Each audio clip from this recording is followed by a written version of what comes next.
understood, you know, he is a great genius, and truly understood that every actor is an absolute individual, you know, and you cannot form yourself. And actors are always looking at other actors saying, oh, why can't I do that? Oh, they're so brilliant, why can't I be like that?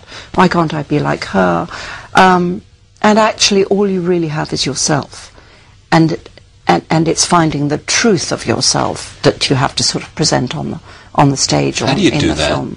Find the truth of yourself? You don't find it by looking. That's a terribly Zen sort of answer. Exactly. You don't find it by looking.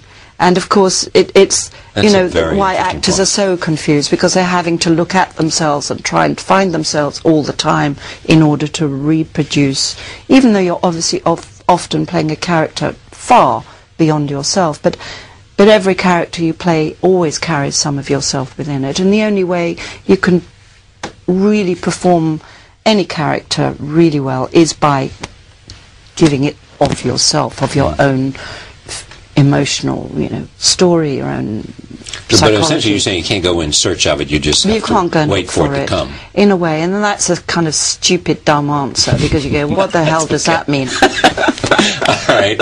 So, and then along comes in 2006, as we go down memory lane. Yes. Prime Suspect.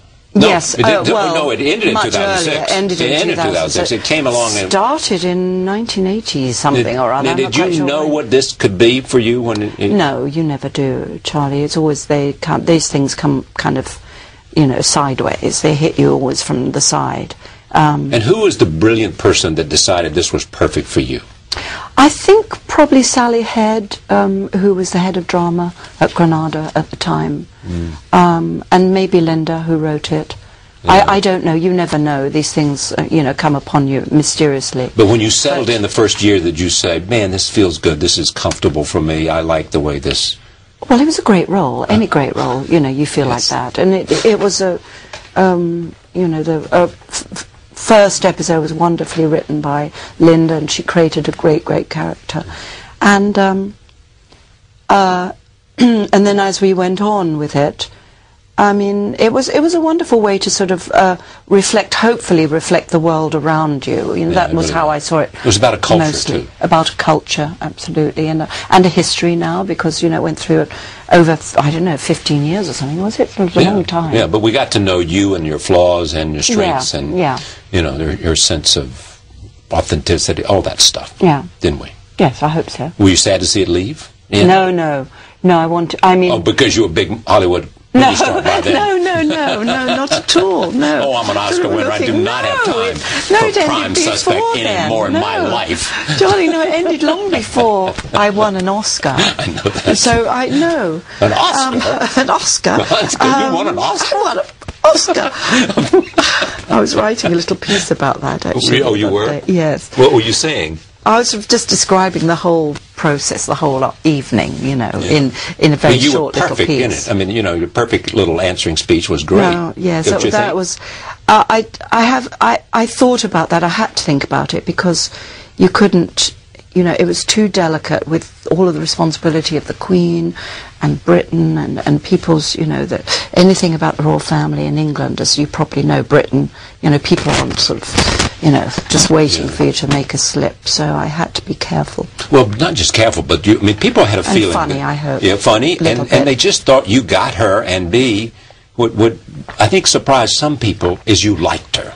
You grew to understand her and admire her. Well, I don't know about understand, you know. I would think understand more than like, so but you're saying like more than understand? But certainly like, and maybe love. But maybe loved her? Yes, maybe loved her.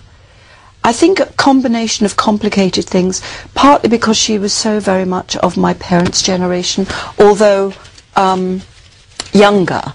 But, you know, she came out of the pre-war and then the war generation of Britain, and those were the years that formed her character and her personality and that incredible sense of discipline and responsibility and of a kind of sacrifice, and adhering to it through thick and thin and absolutely never wavering. You know, never wavering. And really extraordinary. And as I studied her, and the penny dropped more and more about who this person was, that I'd kind of taken for granted, like sort of Big Ben, you know, pass it a million times in my life, never really pay attention. When I had to actually pay attention, the enormity and the impressiveness of what she'd done and achieved sort of, you know, came upon me. No, I know you don't like these kind of questions, but I'm obsessed with them. Was there That's honest. I'm dying to know what it is now. Well, how did you get inside? What was the hook? What was the way that you sort of said, aha?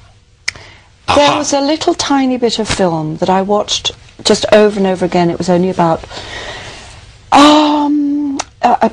12 seconds of film. And 12 seconds? Yes, and it was her getting out of a car when she was about 12 or 13. And at that point she didn't know that she was going to be Queen, you know, because remember, she wasn't brought up from the moment she was born. It was something that slowly dawned upon her, first obviously with the abdication of her uncle, and then with the fact that her parents didn't have any more children, which they could have done. So she didn't know that she was going to be Queen. She's getting out of one of those enormous black cars, you know, and she's about 12 or 13, and she's obviously been told, you get out and you put your hand out and you are polite to the man who will greet you. This little beautiful, beautiful little girl, and this big man in a suit, and he's putting her, and she just does it so correctly, with such kind of gravity and grace, and, you know, she's doing exactly what she was told to do, but she's doing it with such, as I say, gravity and grace, and what's the word? Not honour. I can't think of the right word. Dignity. Dignity. Thank you. Thank you, Charlie. Dignity, exactly the word I'm looking for. As a 12-year-old, 13-year-old, and it makes me cry every time I look at it. It's so beautiful.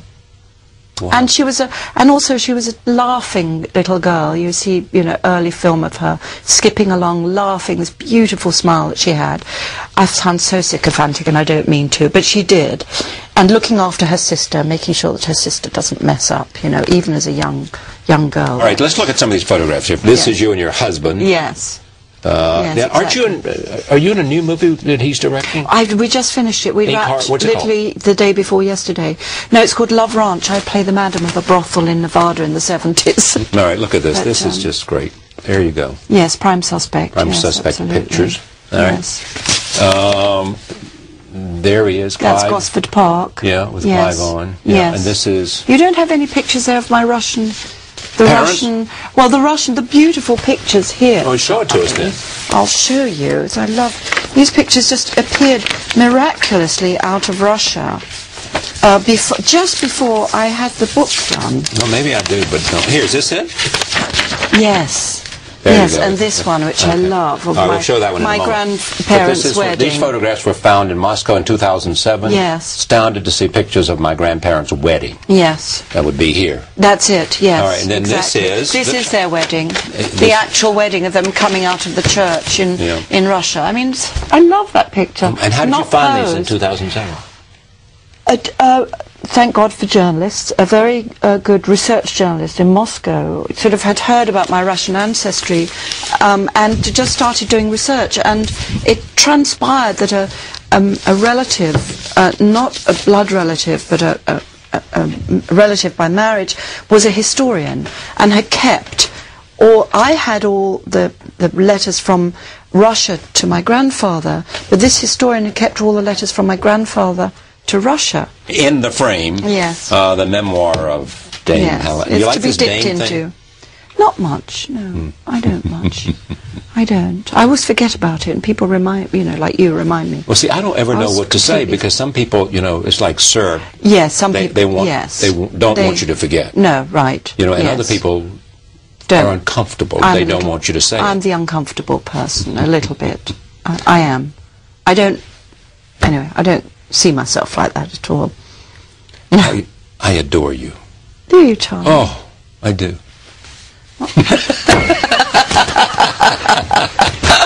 There is time. Even after Taylor 4 decades. Taylor would give me another black eye. One's enough. Yes. Much success, my dear. Thank you. Thank you very Pleasure much, to see Charlie. you. Lovely that you had me on. Thank you. Helen Mirren, thank you for joining us. See you next time.